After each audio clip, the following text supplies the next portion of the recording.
നിലമ്പൂർ വനമേഖലയിലെ ചോലനായ്ക്കർ എന്ന ഗോത്രവിഭാഗത്തിന്റെ അതിജീവനവും അവർ നേരിടേണ്ടി വന്നിട്ടുള്ള വംശഹത്യയുടെ ക്രൂരമായ ഒരു സൈഡും കൂടി പറയുന്ന ഒരു സിനിമയാണ് ഈ തന്തപ്പേര് എന്ന് പറയുന്നത്.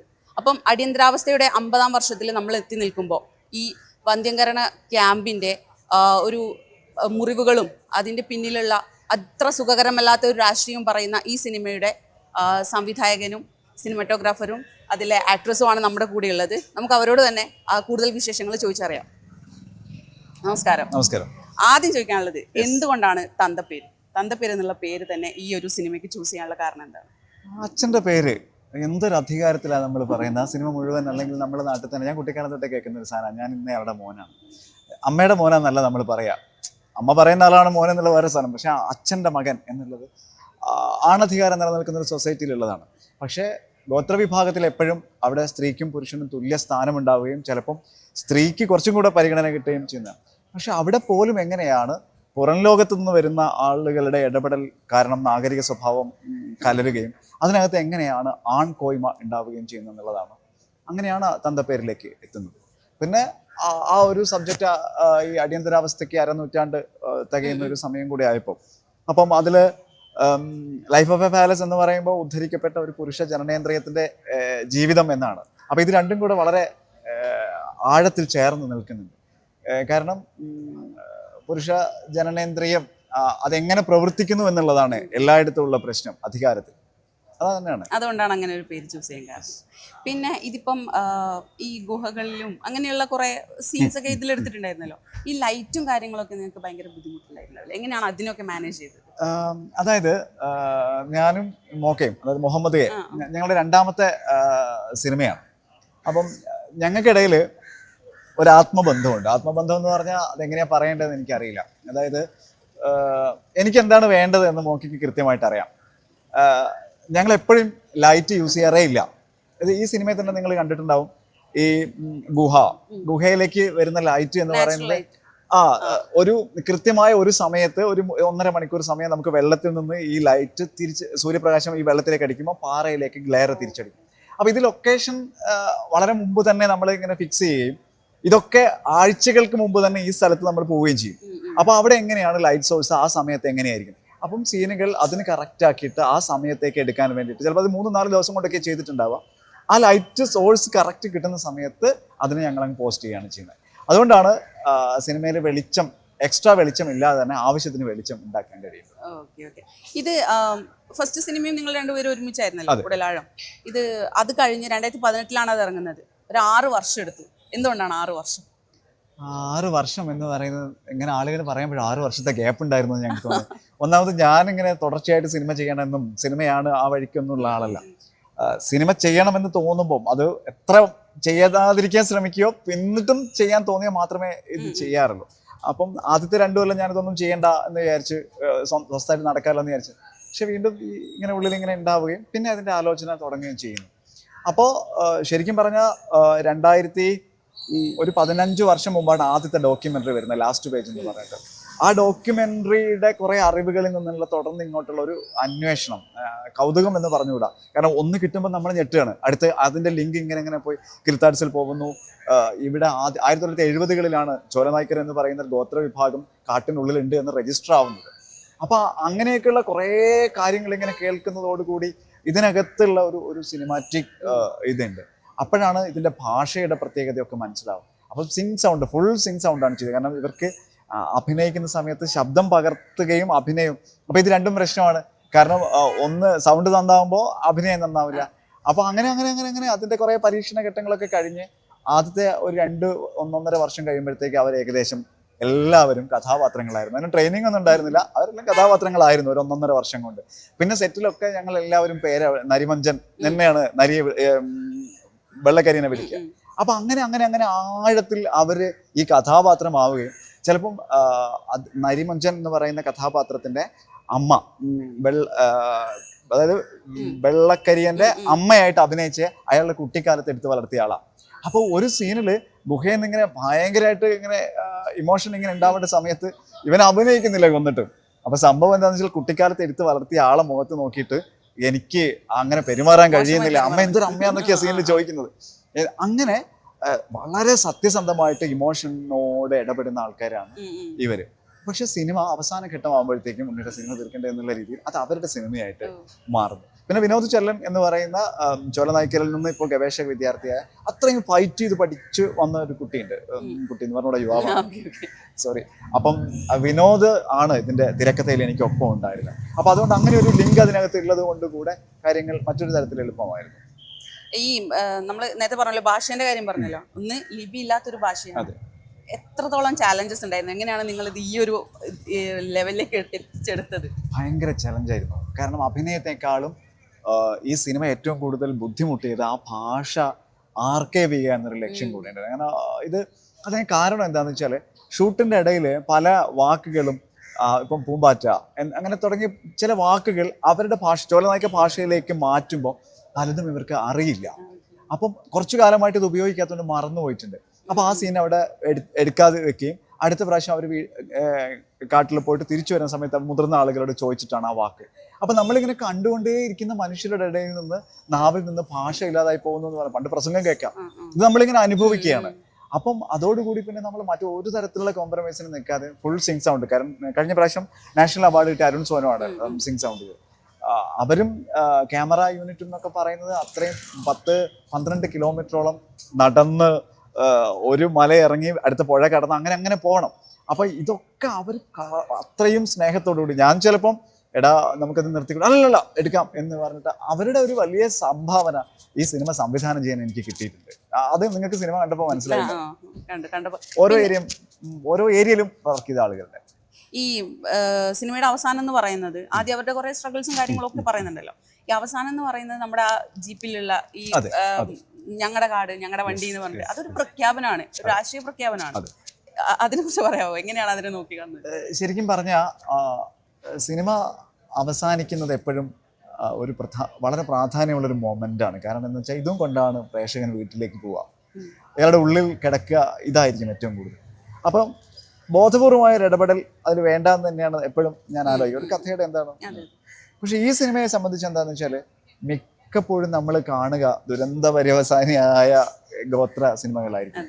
അപ്പം ചിലപ്പോഴൊക്കെ എന്നോട് ആളുകൾ ചോദിക്കും, ഇപ്രാവശ്യം കഴിഞ്ഞൊരു 10 ദിവസമായിട്ട് വരുന്ന മിക്ക ഇന്റർവ്യൂവിലും തമ്പൊക്കെ ആയിട്ട് വരിക ആദിവാസി സിനിമ എന്നുള്ള രീതിയിലാണ് തന്തപ്പേര്. ഇതൊരു ആദിവാസി അല്ലെങ്കിൽ ഗോത്ര വിഭാഗ സിനിമയല്ല. കാരണം നിങ്ങളൊരു നായര സിനിമ വരുമ്പോൾ, ഒരു തീയൻ്റെ സിനിമ വരുമ്പോൾ നിങ്ങൾ അങ്ങനെയാണോ പറയുക? പിന്നെ എങ്ങനെയാണ് ഇതിൽ ആദിവാസി സിനിമയാവുന്നത്? അപ്പോൾ അതിനെ ഇങ്ങനെ ടാഗ് ലൈൻ ചെയ്യാന്ന് പറയുന്നത് തന്നെ ആദ്യം നമ്മൾ അവസാനിപ്പിക്കണമെന്ന്. അപ്പം ഗോത്ര വിഭാഗത്തു നിന്ന് ഇങ്ങനെ ഒരു കഥ വരുമ്പോൾ നമ്മുടെ ഉള്ളിൽ തന്നെ ആദ്യമേ ഇതൊരു ഡാർക്കാണ് എന്നുള്ളൊരു തോന്നലുണ്ട്. യഥാർത്ഥത്തിൽ പല ഗോത്രങ്ങളും അതിലെ വിദ്യാർത്ഥികൾ പഠിക്കുകയും ചെറുപ്പക്കാരൊക്കെ വളരെ ബോധത്തോടു കൂടി പ്രവർത്തിക്കുകയൊക്കെ ചെയ്തു. ഇതിന് മാറ്റിയെടുത്തു കഴിഞ്ഞു. ഗോത്ര വിഭാഗത്തിനെ മാറ്റി ആ മ്യൂസിയം പീസ് എന്നുള്ള നമ്മളെ കൺസെപ്റ്റിനൊക്കെ പൊളിച്ച് അവരുടെ ഒരു വഴി കണ്ടെത്തി കഴിയാണ്. അവരെ വികസിപ്പിച്ച് കൊല്ലാതിരുന്നാൽ മതി. അപ്പോൾ ആ റൂട്ടിൽ അങ്ങനെ പോകുന്നതിനിടയിൽ സ്ക്രിപ്റ്റിനിടയിൽ ഞങ്ങൾക്കറിയായിരുന്നു ചോലനായ്ക്ക വിഭാഗത്തിനിടയിലേക്ക് ഉള്ള ഒരു വഴി എന്ന് പറയുന്നത് ജീപ്പാണ്. വന്നു പോകുന്ന കുറേ ജീപ്പുകൾ, ഇവരുടെ പ്രസവ വേദന ഉണ്ടായാലും വയറിളക്കം പിടിച്ചാലും അങ്ങനെ എന്ത് കാര്യത്തിനും ഈ ജീപ്പ് ഉണ്ടായാലേ ഇവർക്ക് നാട്ടിലേക്ക് എത്താൻ പറ്റൂ. അപ്പോൾ ഇത് ഇവരുടെ കാലാണ്, ഈ ജീപ്പിന്റെ ടയർ എന്ന് പറയുന്നത് ഇവരുടെ കാലാണ്. അപ്പൊ അത് സ്വന്തമായാൽ സ്വാതന്ത്ര്യം എങ്ങനെ ഉണ്ടാവും എന്നുള്ള ഒരു ചോദ്യം ഞങ്ങൾക്കിടയിൽ ഇങ്ങനെ ഉണ്ടാവുന്നു. അപ്പോൾ വിനോദ് തിരക്കഥാകൃത്താവുമ്പോൾ കൂടെ നിൽക്കുമ്പോൾ വിനോദ് പെട്ടെന്ന് അതിൽ കയറി കണക്ട് ചെയ്തു. അപ്പൊ ശരിക്കും ഞങ്ങളൊരു ജീപ്പിന് എത്ര രൂപ വരും? അപ്പോൾ വളരെ കുറഞ്ഞ പൈസയുള്ളൂ. അപ്പൊ അവർക്ക് ഒരു കൊല്ലത്തെ തേൻ വിറ്റ് കഴിഞ്ഞാൽ അവർക്ക് 2 ജീപ്പ് വാങ്ങാം. അങ്ങനെ ഒരു ആലോചനയിൽ നിന്നാണ് സ്ക്രിപ്റ്റ് അങ്ങോട്ട് പോകുന്നത്. പക്ഷെ സ്ക്രിപ്റ്റ് ഷൂട്ട് കഴിയാൻ കുറേ സമയം എടുത്തുവെങ്കിലും അവർ അതിനു മുമ്പ് പോയിട്ട് ജീപ്പ് വാങ്ങുകയും ഫോറസ്റ്റ് ഡിപ്പാർട്ട്മെന്റ് അവർക്ക് ലൈസൻസ് വേണ്ടിയിട്ട് ക്ലാസ്സിൽ പോയി ചേർത്ത് ലൈസൻസ് എടുത്തു കൊടുക്കുകയും ചെയ്തു. ഇപ്പം അവരുടെ വണ്ടിയിലാണ് സിനിമയുടെ അവസാനത്തെ ഷെഡ്യൂൾ പൂർത്തിയാക്കാൻ വേണ്ടിയിട്ട് അവർ വന്നിറങ്ങിയത്. ചോലനായ്ക്കരായ ആളുകൾ ഓടിക്കുന്ന അവരുടെ സ്വന്തം വണ്ടിയിലാണ്. അപ്പൊ ഇത് ശരിക്കും പറഞ്ഞാൽ ഇതാണ് ആ ഗോത്രത്തിന്റെ നിലവിലുള്ള അവസ്ഥ. ഒരു തരത്തിലും നമ്മളങ്ങനെ അവരെ വഴിതെറ്റിക്കാതിരുന്നാൽ, ഫോഴ്സ്ഫുള്ളി ഇടപെടാതിരുന്നാൽ അവരവരുടെ വഴി കണ്ടെത്തി സ്വസ്ഥമായി മുന്നോട്ട് പോയിക്കോളും. നിങ്ങളുടെ കഥാപാത്രങ്ങൾ സിനിമ കണ്ടതിന് ശേഷം എന്താണ് പറഞ്ഞത്? ഭയങ്കര എക്സൈറ്റഡ് ആയിരുന്നു. കാരണം എന്താണെന്ന് വെച്ചാൽ വരില്ല കാരണം അവർക്ക് ഇവിടെ വന്ന് താമസിക്കുമ്പോൾ, പക്ഷേ അവർക്ക് സ്നേഹം ഉള്ളത് കൊണ്ട് വരില്ല എന്ന് ഫോൺ കട്ട് ചെയ്താലും കുറച്ച് കഴിഞ്ഞാൽ തിരിച്ചു വിളിക്കും, വിഷമമായോ എന്നിട്ടാ അത് ഞാൻ ഇങ്ങനെയാണ്. അപ്പോൾ നമുക്കിത് മനസ്സിലാവുമല്ലോ. അപ്പോൾ വിനോദ് പറഞ്ഞു കൊണ്ടുവരൽ ഭയങ്കര ബുദ്ധിമുട്ടായിരിക്കും, നമ്മൾ എന്താ ചെയ്യുക എന്നിങ്ങനെ ആലോചിച്ചപ്പോൾ കുറച്ച് കഴിഞ്ഞപ്പോൾ എന്നോട് പറഞ്ഞു ഞങ്ങളെല്ലാവരും വരും എന്ന് പറഞ്ഞു. അപ്പൊ അയ്യപ്പനാണ് അതിൽ ഏറ്റവും മണിയുടെ ജ്യേഷ്ഠൻ, നമ്മളെ പൂമല എന്ന് പറയുന്നത്. അയ്യപ്പൻ ഇതൊക്കെ ഭയങ്കര ത്രില്ലാണ്, കാരണം മൂപ്പര് മുമ്പ് ഇവിടെ വന്നിട്ടുണ്ട്. അപ്പൊ അയ്യപ്പന്റെ നേതൃത്വത്തിലാണ് പിന്നീട് അവരെല്ലാരും കൂടെ ഇവിടെ വരുന്നത്. അപ്പം ഞങ്ങളുടെ സിനിമ എന്ന് പറയുന്നത് ചിലപ്പം എൻ്റെ മനസ്സിലുള്ള ഷോട്ടുകൾ ഇങ്ങനെ എടുത്ത് പോവുക ചെയ്യുക. സ്ക്രിപ്റ്റ് എൻ്റെ മനസ്സിൽ ഉണ്ടായിരുന്നു, കാരണം ഡയലോഗ് ഒക്കെ എപ്പോഴും അവിടുന്ന് തന്നെ സംസാരിച്ച് അതിൽ നിന്ന് ഇംപ്രവൈസ് ചെയ്ത് ഉണ്ടാക്കുന്ന. അപ്പോൾ ചിലപ്പം മോക്കയ്ക്ക് തന്നെ തോന്നും എന്തിനാണ് ഇത് എടുത്തു വെക്കുന്നത് ചോദിക്കും. മോക്ക എന്നോട് ചിലപ്പോൾ ഇങ്ങനെ ദേഷ്യത്തിലൊക്കെ ചെയ്ത് എന്തിനാണ് എടുക്കുന്നത് അതെങ്ങനെ, അപ്പം ഞാൻ പറയും മോക്ക അതെവിടെ അത് പ്ലേസ് ചെയ്യാൻ സ്ഥലമുണ്ട് എന്ന് പറയും. അപ്പോൾ പക്ഷെ മോക്കയ്ക്ക് അറിയാം ഞാൻ വെറുതെ അല്ല എടുത്തു. അങ്ങനെയാണ് സിനിമ ഷൂട്ട് ചെയ്ത് വരുന്നത്. പക്ഷേ ഇതെല്ലാം റീഅറേഞ്ച് ചെയ്ത് എഡിറ്റർ ജിനു ശോഭ വളരെ കൃത്യമായി എനിക്ക് തോന്നുന്നു ഒരു വർഷത്തോളം ഞങ്ങൾ തിരിച്ചും മറിച്ചും ചെയ്ത് കഴിഞ്ഞപ്പോൾ ആണ് ഇങ്ങനെ ഒരു സിനിമയാണ്. അപ്പോൾ ഇത് മൊത്തത്തിൽ വലിയ സ്ക്രീനിൽ കാണുമ്പോൾ അവർ ഭയങ്കര എക്സൈറ്റഡ് ആയിരുന്നു, ഞെട്ടിയിരുന്നിട്ടുണ്ട് അവര്. അത് ചിഞ്ചൻ ഉൾപ്പെടെയുള്ള ആളുകൾ ഇതാണ് സിനിമ എന്ന് മനസ്സിലാവുന്ന തിയേറ്ററിൽ നിന്നാണ്. അതിൻ്റെ ഒരു എക്സൈറ്റ്മെന്റ് ഉണ്ടായിരുന്നു. അപ്പം അതുകൊണ്ട് തന്നെ അവരിവിടെ നിന്നു. അവർ 2 ദിവസം നിന്നിട്ടാണ് പോയത് എല്ലാവരും. പറയൂ, നായികക്ക് എന്താണ് പറയാനുള്ളത്? ഇപ്പൊ സിനിമ കഴിഞ്ഞ നിങ്ങളുടെ ആ ഒരു 6 വർഷം നിങ്ങൾ ഒരുമിച്ച് കൂടെ തന്നെ ഉണ്ടായിരുന്നു? 3 വർഷത്തോളം. 3 വർഷം അല്ലേ? എങ്ങനെയായിരുന്നു ആ ഒരു ജേർണി? എങ്ങനെയായിരുന്നു നിങ്ങളുടെ എക്സ്പീരിയൻസ് ഒക്കെ എന്തൊക്കെയാ? ഞാനിത് ഓരോ തവണ പോകുമ്പോഴും ഷൂട്ട് കഴിഞ്ഞു എന്ന് വിശ്വസിച്ചിട്ടാ തിരിച്ചു വരുന്നത്. അടുത്ത വർഷം പിന്നെ വിളിക്കും, കുറച്ചും കൂടെ എടുക്കാനുണ്ട്. അപ്പം ഈ ഒരു 3 വർഷത്തോളം ഇടയ്ക്ക് ഒരു 10 ദിവസം 11 ദിവസം അങ്ങനെയൊക്കെ ആയിരിക്കും എനിക്ക് ഷൂട്ട് ഉണ്ടായിരുന്നത്. അപ്പം ഇതിന്റെ ഒരു പൂർണ്ണ രൂപത്തിൽ വരുമ്പോൾ സിനിമ എങ്ങനെയാന്നുള്ളത് എനിക്ക് ഒരു ഐഡിയ ഉണ്ടായിരുന്നില്ല. ഇവിടെ വന്ന് കണ്ടതിന് ശേഷമാണ് ഇനിയും വേറെ ക്യാരക്ടറുകളുണ്ട്, ജിയോ ബേബി ഉണ്ട് ഇതില്, അങ്ങനെ വേറെ തന്നെ ഒരു സൈഡ് ഉണ്ട് എന്നുള്ളത് ഇത് കണ്ടു കഴിഞ്ഞപ്പോഴാണ് അറിയുന്നത്. സിനിമ കണ്ടിട്ട് ഒരു ഓഡിയൻസ് നിലയിൽ പറയുകയാണെങ്കിൽ എങ്ങനെ വിലയിരുത്തും? ഇമോഷണലി ഭയങ്കര കണക്ട് ആവുന്ന, അത് ഭാഷയുടെ ഒരു പ്രശ്നം, അത് നമുക്ക് മനസ്സിലാവുന്നില്ല അങ്ങനെയൊന്നുമല്ല. അത് സിനിമ എന്ന് പറയുന്ന ഒരു ലാംഗ്വേജ് ആണ്. അത് ഭയങ്കരമായിട്ട് കണക്ട് ചെയ്യുന്ന രീതിയിൽ എന്താണ് അവരനുഭവിക്കുന്നത്, എന്താണ് ഓരോ സീനിലും നടന്നുകൊണ്ടിരിക്കുന്നത് അനുഭവിക്കുന്ന രീതിയിൽ തന്നെ ആണ് എന്നാണ് എനിക്ക് തോന്നിയത്. ഈ ഭാഷ അറിയില്ലല്ലോ, അതെങ്ങനെയാണ് അത് മാനേജ് ചെയ്തത്? അത് കുറച്ച് കഷ്ടപ്പാടായിരുന്നു. അത് വിനോദേട്ടൻ, വിനയൻ, ഇവര് രണ്ടുപേരും എന്നെ ഹെൽപ്പ് ചെയ്തത്. എനിക്കൊരു തലേദിവസം തന്നെ കുറച്ച് അവര് എഴുതി തരില്ല, ഓഡിയോ അയക്കും. ആ ഓഡിയോ കേട്ട് പഠിക്കുക എന്നുള്ളതാണ്. പിന്നെ എന്റെ സൗകര്യത്തിനനുസരിച്ച് മുന്നേ കൊടുത്തത് കാണാതെ ദൈഹാത്തൊക്കെ പഠിച്ചിട്ട് മാറൂല, നാച്ചുറാലിറ്റി നഷ്ടപ്പെട്ടു. തലേ ദിവസം പിറ്റേ ദിവസം ആവുന്നുണ്ടെങ്കിലും വന്നതിന് ശേഷവും മാറ്റങ്ങൾ വരാറുണ്ട്. ഓരോ ആളുകളും ഓരോന്നാ പറയാ, ഡൗട്ട് ചോദിക്കാൻ പറ്റില്ല. എനിക്കിത് ആരാണോ ആദ്യം പഠിപ്പിച്ചു തന്നത് ആളുടെ അടുത്ത് മാത്രമേ ഡൗട്ട് ചോദിക്കാൻ പറ്റുള്ളൂ. വേറൊരാളുടെ അടുത്ത് പോയി ചോദിച്ചു കഴിഞ്ഞാൽ ഇതിനും ഒരു ബന്ധമില്ലാത്ത വേറെ എന്തെങ്കിലും ആയിരിക്കും എനിക്ക് പറഞ്ഞു തരുക. ഒരേ അർത്ഥം വരുന്നത്, പക്ഷെ വാക്കുകൾ വ്യത്യാസം ഉണ്ടാവും. അങ്ങനെയൊക്കെ അവരുമായിട്ട് അല്ലാത്ത സമയത്ത് ഇപ്പം നമ്മുടെ മറ്റു ക്യാരക്ടേഴ്സ് ഉണ്ടല്ലോ, ആ അഭിനേതാക്കളായിട്ട് സംസാരിക്കുമ്പോഴൊക്കെ അപ്പം ഓക്കെ ആണ്, ഐ മീൻ ഭാഷന്റെ പ്രശ്നമൊന്നും അവര് മലയാളം നന്നായിട്ട് സംസാരിക്കും, ഇംഗ്ലീഷ് സംസാരിക്കും, ഇംഗ്ലീഷ് വാക്കുകൾ ഉപയോഗിച്ചിട്ടാണ് സംസാരിക്കുന്നത്. ഈ ഭാഷന്റെ ഒറിജിനാലിറ്റി, ഈ ഭാഷയാണ് ഇപ്പോൾ അറിയാത്തത്. വളരെ ക്ലോസ് ആയിട്ടുള്ള സീനുകൾ പോലും അവര് ഭയങ്കരമായിട്ടില്ലേ എന്തൊരു അവര് ഒരു കുഴപ്പവും അങ്ങനെ ഉണ്ടല്ലോ, അങ്ങോട്ടും ഇങ്ങോട്ടും ഒരു പ്രശ്നമില്ല. ഞാൻ അവിടെ ചെന്നപ്പോ തന്നെ എന്നെ അവരുടെ കൂട്ടത്തിലാക്കി. എന്നെ ആ കൊട്ടയിലിട്ട് തന്നെ എന്നെ കൊട്ടയിൽ തന്നെയായിരുന്നു. എനിക്ക് അധികം നടക്കേണ്ട വരുന്നില്ല, എന്നെ കൊട്ടയിലിട്ട് കൊണ്ടുപോകും. അങ്ങനെ തന്നെയായിരുന്നു. അല്ല അവര് കല്യാണം കഴിക്കാൻ അവിടെ ആൾക്കാർ കുറവാണല്ലോ, അപ്പൊ വേണമെങ്കിൽ ചിഞ്ചിനെ കല്യാണം കഴിക്കാൻ. ഓ, അപ്പൊ ആ സീനിൽ കാണുന്ന ആ സംഭവം അവർക്ക് അത്ര ഡിഫിക്കൽട്ട് ആയിരിക്കില്ല. ഓ ആണല്ലേ, അവരുടെ കുട്ടികളെയും ഞാൻ വിചാരിച്ചു ഡയറക്ടർ നിർബന്ധിപ്പിച്ചു. ഇതിൽ അങ്ങനെ ഒരു സാധനം, കാരണം അങ്ങനെ വരുമ്പോ എന്താന്ന് വെച്ചാൽ അവര് സെൻസർ ചെയ്യും. ഇത് ആദ്യം വിനോദ് സെൻസർ ചെയ്യും, പിന്നെ നരിമഞ്ചൻ സെൻസർ ചെയ്യും. ഇവരൊക്കെ സെൻസർ ചെയ്തതിനു ശേഷം ഷൂട്ട് നടക്കും. ഇനി എന്തെങ്കിലും ഒരു സാധനം അതിനകത്ത് നമ്മളൊരു ഫിക്ഷണൽ സ്വഭാവം വന്നാൽ പറയും ഇത് ഞങ്ങളുടെ കട്ടെന്ന് പറയും.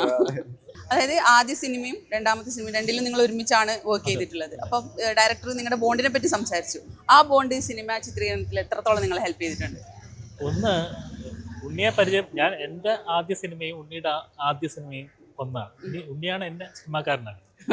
ഉടലാഴം എന്ന് പറയുന്ന സിനിമ ഒത്തിരി ഇന്റർനാഷണൽ ഫെസ്റ്റിവലിലൊക്കെ ഇതേപോലെ IFFK കാണിച്ച സിനിമ. സത്യത്തിൽ ഞാൻ ഉണ്ണിയെ പരിചയപ്പെടുന്ന ഒരു ഫെസ്റ്റിവലിലാണ്. എൻ്റെ ഒരു ഡോക്യുമെൻ്ററി, ഞാൻ ക്യാമറ ചെയ്തൊരു ഡോക്യുമെൻ്ററി ഉണ്ണി ഡയറക്റ്റ് ചെയ്ത ഡോക്യുമെൻ്ററി ആ ഫെസ്റ്റിവലിന് കാണിക്കുന്നത്, സയൻസ് ഫെസ്റ്റിവൽ. അപ്പോൾ അവിടെ വെച്ചിട്ടാണ് അന്ന് രാത്രി, ഒരു ഫെസ്റ്റിവലിൽ രാത്രി നമ്മളെല്ലാം രണ്ടാളും കൂടെ പരിചയപ്പെടുന്നത്. അപ്പോൾ ഉണ്ണി എൻ്റെ വർക്കും കണ്ടിട്ടുണ്ട്, ഉണ്ണിയുടെ വർക്ക് ഞാനും കണ്ടിട്ടുണ്ട്. അങ്ങനെയാണ് നമ്മൾ പരിചയപ്പെടുന്നത്. അന്ന് രാത്രിയാണെന്ന് തോന്നുന്നത്. ഇവിടെ ഭക്ഷണം കഴിച്ചുകൊണ്ടിരിക്കുന്ന സമയത്ത് നിങ്ങൾക്ക് സിനിമ ചെയ്യാൻ താല്പര്യമുണ്ടോ എന്ന് ചോദിച്ചു. എനിക്ക് താല്പര്യമില്ല ഇല്ലാന്ന് പറഞ്ഞ് പിരിഞ്ഞു. ഇല്ല എന്ന് ഞാൻ ഉറപ്പിച്ചു പറഞ്ഞു. എനിക്ക് ഡോക്യുമെൻ്ററി ചെയ്യാനാണ് ഇഷ്ടം, ഞാൻ സിനിമ താല്പര്യമില്ല എന്ന് പറഞ്ഞ് നമ്മൾ പിരിഞ്ഞ് പോയി. പിന്നെ കുറച്ച് ദിവസം കഴിഞ്ഞിട്ട് ഉണ്ണി എന്നെ വിളിച്ചിട്ട് എൻ്റെ അടുത്ത് പറഞ്ഞു ഒന്ന് നേരിട്ട് കാണണം. അപ്പോൾ വീട്ടിലോട്ട് വരാം. കോഴിക്കോട് വീട്ടിൽ വന്നു. അപ്പോൾ ഉണ്ണി എഴുതിയ ഒരു പുസ്തകമുണ്ട്, ചോലനായ്ക്കരെ കുറിച്ചുള്ള പുസ്തകം. ആ ബുക്കും കൊണ്ടുവന്നു. എന്നിട്ട് പറഞ്ഞ് ഞാനൊരു വർക്ക് ചെയ്യുന്നുണ്ട്, നിങ്ങൾക്ക് ചെയ്യാൻ താല്പര്യം ഉണ്ടെങ്കിൽ നമുക്ക് ചെയ്യാം. അപ്പോഴും എൻ്റെ മനസ്സിൽ ഞാൻ ഒരിക്കലും ആരുടെയും കൂടെ അസിസ്റ്റ് ചെയ്തിട്ടില്ല, ഒന്നും ചെയ്തിട്ടില്ല. ഞാൻ ഫോട്ടോഗ്രാഫി ചെയ്യും, അതുപോലെ ഡോക്യുമെൻ്ററിക്ക് വേണ്ടിയുള്ള ക്യാമറ ചെയ്യും. അപ്പം അത് എൻ്റേതായ ഒരു ഒറ്റയാൾ പട്ടാളം എന്ന് പറയുന്ന രീതിയാണ്. വേറെ അസിസ്റ്റൻ്റ് അങ്ങനെ ആരുമില്ല. അപ്പം അങ്ങനെ നിൽക്കുന്ന ഒരാൾക്ക് സിനിമ എൻ്റെ ഒരു നോർമൽ അവസ്ഥയിൽ എനിക്കൊരു സിനിമ എന്ന് പറയുന്നതിനോട് വലിയ, ഇപ്പോഴും ചോദിച്ചാൽ എനിക്ക് വലിയ താല്പര്യമില്ല എന്ന് ഞാൻ പറയും. പക്ഷെ ഉണ്ണി അതെങ്ങനെ എന്നെ നിർബന്ധിച്ചുകൊണ്ടിരുന്നു. ഞാൻ പിന്നെ ആലോചിക്കുകയും ചെയ്തു, ഉണ്ണി എന്തടിസ്ഥാനത്തിലാണ് എൻ്റെ അടുത്ത് സിനിമ ചെയ്യണത്. ഞാൻ ആരെയും അസിസ്റ്റ് പോലും ചെയ്തിട്ടില്ല, ഞാൻ സിനിമ ചെയ്തിട്ട്. പിന്നെ ഉണ്ണി ഉണ്ണി പറഞ്ഞ് നിങ്ങൾക്ക് ചെയ്യാം. അപ്പോൾ അന്ന് എൻ്റെ കയ്യിലുണ്ടായിരുന്ന ക്യാമറ വെച്ചിട്ടാണ് 1DXൻ്റെ Canon 1DX, അത് ആ ക്യാമറ തന്നെ ഇതിലും ഉപയോഗിച്ചിട്ടുണ്ട്. അന്ന് ആദ്യമായിട്ട് നമ്മൾ സിനിമ ചെയ്യുന്നത് അത് ഈ പറയുന്ന രീതിയിൽ, അത് ഈ പറയുന്ന പോലെ വേറെ ക്രൂ ഒന്നുമില്ല, ഉള്ളാഴത്തിൻ്റെ. എന്നിട്ട് എന്നെ സിനിമാക്കാരൻ ഉണ്ണിയാക്കി. പിന്നെ വീണ്ടും ഞാനൊരു 6ഓളം സിനിമകൾ ചെയ്തു. പിന്നെ ഉണ്ണി ഇതിൻ്റെ റിസർച്ചും ബാക്കി കാര്യങ്ങളുമായിട്ട് ഇങ്ങനെ ഒരു 4 വർഷം മുമ്പ് വീണ്ടും നമുക്കിത് തുടങ്ങണം, ഇങ്ങനെ ഒരു വർക്കിനെ കുറിച്ച് പറഞ്ഞു തുടങ്ങുന്നു. നമ്മളിങ്ങനെ വീണ്ടും ആ ലൊക്കേഷനിൽ സ്ഥലത്തൊക്കെ പോകുന്നു, ആൾക്കാരെ കാണുന്നു. അങ്ങനെ വീണ്ടും നമ്മൾ ഷൂട്ട് തുടങ്ങുന്നു. അപ്പം ഈ ക്യാമറ തന്നെയാണ് എൻ്റെ ക്യാമറ. അന്ന് ഉടലാഴം ചെയ്ത് അതേ ക്യാമറ വെച്ചിട്ടാണ് നമ്മൾ ഷൂട്ട് തുടങ്ങുന്നത്. അപ്പോൾ ഒരു പ്രശ്നം ഇതേപോലെ ഒരു ദിവസം നമുക്ക് ഷൂട്ട് ചെയ്യണമെങ്കിൽ 35,000 രൂപ പോർഷൻ അടയ്ക്കണം. എന്നിട്ടാണ് നമുക്ക് ഷൂട്ട് ചെയ്യാൻ പറ്റുക. എന്ന് വെച്ചാൽ എവരെ സ്പേസിൽ പോയി ഷൂട്ട് ചെയ്യണമെങ്കിൽ അപ്പം സർക്കാരിന് അടയ്ക്കണം. അപ്പം ഈ പറയുന്ന ചെക്ക് പോസ്റ്റിൽ നിന്ന് ഏകദേശം 2-3 മണിക്കൂർ എടുക്കും അവരെ സ്പേസിലെത്താൻ. 6 മണിക്കാണ് നമുക്ക് കയറി പോകാൻ പറ്റുക. അവിടെ എത്തുമ്പോൾ ഏകദേശം ഉച്ചയോടെ ആകും. തിരിച്ച് 6 മണിക്ക് ഇറങ്ങുകയും വേണം. അപ്പോൾ ഇതിനിടയ്ക്ക് കിട്ടുന്ന സമയത്തായിരിക്കണം നമ്മളിത് ഷൂട്ട് ചെയ്യുക. അങ്ങനെ ഒരിക്കലും ആ ഒരു സ്പേസ് ഷൂട്ട് ചെയ്യാതെ നമുക്ക് ഈ സിനിമ ഒരിക്കലും ആ സ്പേസാണ് ഈ സിനിമയുടെ ഏറ്റവും പ്രധാനപ്പെട്ട എന്താ പറയുക ബേസ് എന്ന് പറയുന്നത്. അങ്ങനെ ഒരു സിനിമ എന്തായാലും അവിടെ ചെയ്തേ പറ്റും. അങ്ങനെ നമ്മളൊരു കുറച്ച് ദിവസം ആ രീതിയിൽ തന്നെ ഷൂട്ട് ചെയ്തു. പക്ഷെ നമുക്ക് വളരെ ചുരുങ്ങിയ സമയത്ത് ഷൂട്ട് ചെയ്യാൻ പറ്റും. അതുപോലെ ക്രൂ വേറെ ആരും പാടില്ല, ഞാനും ഉണ്ണിയും സൗണ്ട് ചെയ്യുന്നവരും മാത്രം, പിന്നെ ആക്ടേഴ്സ്. അപ്പോൾ ഇവരെങ്ങനെ നമ്മൾ ഏകദേശം ഒരു പരിധിവരെ അവർ വരും, ജീപ്പ് എത്തിക്കഴിഞ്ഞിട്ട് അവർ വരും. ഇതേപോലെ കൊട്ടയിൽ നമ്മുടെ സാധനങ്ങളെല്ലാം കൂടെ കയറ്റി വയ്ക്കും, ഇതേപോലെ നടക്കും, നമ്മൾ ലൊക്കേഷനിലെത്തും, ഷൂട്ട് ചെയ്യും. ഇതായിരുന്നു അപ്പോൾ. പിന്നെ കുറച്ച് കഴിഞ്ഞിട്ട് ഏകദേശം അതുപോലുള്ള ഒരു സ്പേസ് മറ്റൊരിടത്ത് നമ്മൾ കണ്ടെത്തിയിട്ടാണ് ബാക്കി നമ്മൾ ഷൂട്ട് ചെയ്യും. ഷൂട്ടിംഗ് എക്സ്പീരിയൻസ് എന്ന് വെച്ചാൽ ഒരുപക്ഷെ ഇനി ജീവിതത്തിൽ ഇങ്ങനെ ഒരു ഷൂട്ട് ഒരിക്കലും ഇനി നടക്കില്ല. അങ്ങനെ ഒരു സ്പേസിലാണ് നമ്മൾ ഷൂട്ട് ചെയ്യുന്നത്. അതുകൊണ്ട് തന്നെ ഇങ്ങനെ ഒരു സ്പേസ് ഇനി ഒരിക്കലും ആർക്കും ഒരുപക്ഷെ ഷൂട്ട് ചെയ്യാൻ പറ്റണമെന്നില്ല. പക്ഷെ ആ ഒരു എക്സ്പീരിയൻസ് ഒരു ജീവിതത്തിൽ ഏറ്റവും വലിയൊരു എക്സ്പീരിയൻസ്. ഞാൻ ഉണ്ണിയെടുത്ത് പറയാറുണ്ട്, ഈ ഒരു ഷൂട്ടിംഗ് എക്സ്പീരിയൻസ് ഒരുപക്ഷെ നല്ലൊരു പുസ്തകമാക്കാൻ പറ്റും. അത്രയ്ക്ക് ഉള്ളൊരു എക്സ്പീരിയൻസ് ആയിരുന്നു അത്. അങ്ങനെ ഒരു ഭയങ്കര രസകരം. പിന്നെ ഒന്നിൽ കൂടുതൽ ക്യാമറകൾ ഉപയോഗിച്ചിട്ടുണ്ട്. അതിൻ്റെ സ്വഭാവത്തിനൊക്കെ അനുസരിച്ച് പല ക്യാമറകൾ ഉപയോഗിച്ചിട്ടാണ് ഷൂട്ട് ചെയ്തത്. ബോണ്ടിങ് എന്ന് പറയുന്നത് ഇതാണ്. എനിക്ക് ഒരുപക്ഷെ ഉണ്ണിയുടെ കൂടെ വേറെ ആർക്കെങ്കിലും ഷൂട്ട് ചെയ്യാൻ പറ്റുമെന്ന് വെച്ചാൽ പറ്റില്ല എന്നാണ് എനിക്ക് ഉറപ്പായിട്ടുള്ളത്. അങ്ങനെയാണ്. അതാണ് ഈ പറഞ്ഞ ബോണ്ടിന്റെ കാര്യം എന്ന് പറയുന്നത്. അത് ഉണ്ണി മനസ്സിൽ വിചാരിക്കുന്ന സാധനം എനിക്ക് കാണാൻ പറ്റും. അത് പറയേണ്ട ആവശ്യമില്ല. അതങ്ങനെ സംഭവിക്കുക. അതുകൊണ്ടാണ് ഈ വർക്ക് നമുക്ക് ഈ രീതിയിൽ ചെയ്യാൻ പറ്റിയത്. ഇപ്പം നാട്ടിലെ സീൻസും കാട്ടിലെ സീൻസും കാണിക്കുന്നുണ്ട്. അതില് എന്തൊക്കെ ചാലഞ്ചസ് ഉണ്ടായിരുന്നു ആ സമയത്ത്? അല്ല, ആ സ്പേസിൽ ഷൂട്ട് ചെയ്യാന്ന് പറയുന്നത് വളരെ പാടാണ്. അവർ നടക്കുന്ന പോലെ ഒരിക്കലും നമുക്ക് നടക്കാൻ പറ്റും. നമ്മൾ വളരെ ഓടി ചാടി നടക്കും. നമ്മൾ നോർമൽ സ്പേസിൽ നടക്കുന്ന പോലെ തന്നെ അവര് ഭയങ്കര ഈസി ആയിട്ടാണ്. പക്ഷെ നമുക്കൊരിക്കലും അത് പറ്റില്ല. അത് മാത്രമല്ല, അതില് അവന്റെ വൈഫിനെ സെർച്ച് ചെയ്യുന്ന രാത്രി ഷോട്ട്, അത് വെറും ഒരു ടോർച്ച് ലൈറ്റിലാണ്. അവര് വളരെ കൂളായിട്ട് നടന്നു പോകും. എനിക്ക് ഈ ക്യാമറയും കൊണ്ട് കക്ഷിയെ ഫോളോ ചെയ്യണമല്ലോ. പലപ്പോഴും ഞാൻ തെന്നി വീഴല്ല എൻ്റെ പരിപാടി. എനിക്ക് അറിയില്ലല്ലോ. അവർ ഏത് മലയും അവിടെ നമ്മളെ പകല് കണ്ട അതേ സ്പേസ് തന്നെയാണ് നമ്മൾ ഷൂട്ട് ചെയ്തേക്കുന്നത്, ആ ഗുഹയിൽ തന്നെയാണ്. പക്ഷെ അവർ വളരെ കൂളായിട്ട് പോകും. പക്ഷെ നമുക്കത് പറ്റില്ല. എപ്പോഴും നമ്മൾ തെന്നി വീഴലാണ് നമ്മുടെ പരിപാടി, ക്യാമറയും കൊണ്ട് വീഴലാണ്. പിന്നെ ഈ നേരത്തെ ഇപ്പോൾ ലൈറ്റിന്റെ കാര്യമൊക്കെ പറഞ്ഞു. അപ്പം അതുപോലെ തന്നെ ഈ ഭാഷേന്റെ കാര്യം ഞാൻ ഒന്നുകൂടി ചോദിക്കുകയാണ്. ഭാഷ ആ സമയത്ത് ഈ മനസ്സിലാക്കാൻ അങ്ങനെയുള്ള അവർക്ക് ഭാഷ അവർക്ക് മലയാളം അറിയാം, നമ്മൾ പറഞ്ഞാൽ അറിയാം. പിന്നെ വിനോദ് നമ്മളെ കൂടെ ഉണ്ട് എപ്പോഴും ഇതിനും. അപ്പോൾ വിനോദാണ് ഇതിൻ്റെ ഒരു ഇന്റർമീഡിയറ്റ് ആയിട്ട് നിൽക്കുന്നത്. വിനോദാണ്. ആ ഒരു പ്രശ്നമൊന്നുമില്ല. പിന്നെ ഞാൻ പറഞ്ഞില്ലേ, എനിക്കെപ്പോഴും ഒരു നാച്ചുറൽ ലൈറ്റിൽ ഷൂട്ട് ചെയ്യാനാണ് ഇഷ്ടം. അവിടെ ഇങ്ങനെ ഒരു സ്പേസും കൂടെ ആയതുകൊണ്ട് നമുക്ക് ഭയങ്കര രസകരമായിട്ട് ആ ഒരു ലൈറ്റിൻ്റെ ബീമുകൾ വളരെ കാടിൻ്റെ അകത്ത് നമ്മളെപ്പോഴും കാട് എന്ന് പറയുമ്പോൾ നമ്മുടെ മനസ്സിൽ കാട് നമ്മൾ ഈ സിനിമയിൽ സത്യം പറഞ്ഞാൽ കാടില്ല സത്യം ഇല്ല ഞാനതാ പറയുന്നത്. അതായത് ചില സീൻസിലൊക്കെ ഭയങ്കര ഭംഗിയായിട്ട് അല്ല കാടില്ല. നമ്മൾ കാടിനകത്ത് കയറി കഴിഞ്ഞാൽ ഒരിക്കലും നമ്മൾ കാട് കാണില്ല. ഉണ്ണിക്ക് ആദ്യം ഒരു പ്രശ്നം ഉണ്ടായിരുന്നു. ഉണ്ണിൻ്റെ ഇതിന് നമ്മൾ കാട് കുറച്ചുകൂടെ കാണിക്കേണ്ടത്. നമ്മൾ ഒരിക്കലും നമ്മൾ കാടിനെ പുറത്ത് നിന്ന് നോക്കിയാലാണ് നമുക്ക് കാട് എന്ന് പറയുന്നത് ഒരു പച്ചപ്പിലുള്ള കാട് കാണും. പക്ഷെ കാടിനകത്തേക്ക് കയറിയാൽ നമ്മൾ ഒരിക്കലും കാട് കാണില്ല. ഈ പറയുന്ന പച്ചപ്പൊന്നും കാണില്ല. അതുപോലെ തന്നെയാണ് ഈ നടക്കുമ്പോൾ കൂടെ നടക്കാൻ പറ്റില്ല എന്ന് പറഞ്ഞല്ലോ. ഇപ്പം വെള്ളത്തിന്റെ അവിടെ നിന്നുള്ള സീൻസും അതൊക്കെ എടുക്കുമ്പോൾ ഇതേ പ്രശ്നമുണ്ട്. ഇങ്ങനെയുള്ള കുറേ പ്രശ്നങ്ങളുണ്ട്. അവരെ സംബന്ധിച്ചൊരു പ്രശ്നമില്ല. പക്ഷെ നമുക്കത് ഭയങ്കര റിസ്ക് ആണ്. പക്ഷെ ആ റിസ്ക് ഭയങ്കര എൻജോയ് ചെയ്തിട്ടുണ്ട്. തീർച്ചയായിട്ടും. എന്നുവെച്ചാൽ ആ ഷൂട്ടിംഗ് എക്സ്പീരിയൻസ് എന്ന് പറഞ്ഞാൽ ഞാൻ ഭയങ്കരമായിട്ട് എൻജോയ് ചെയ്തിട്ടുണ്ട്. അതാ ഞാൻ പറഞ്ഞത്, ഇനി ഇങ്ങനെ ഒരു എക്സ്പീരിയൻസ് ഒരു പക്ഷേ ഇനി കിട്ടണമെന്നില്ല. പിന്നെ വേറൊരു കാര്യം എന്ന് വെച്ചാൽ നമ്മൾ സിനിമ പ്ലാൻ ചെയ്യുമ്പോൾ തന്നെ ഡിസ്കസ് ചെയ്യുന്ന ഒരു കാര്യം എന്താണെന്ന് വെച്ചാൽ കാടല്ല നമുക്ക് കാണിക്കേണ്ടത്. കാരണം കാടെല്ലാവരും കണ്ടില്ലേ.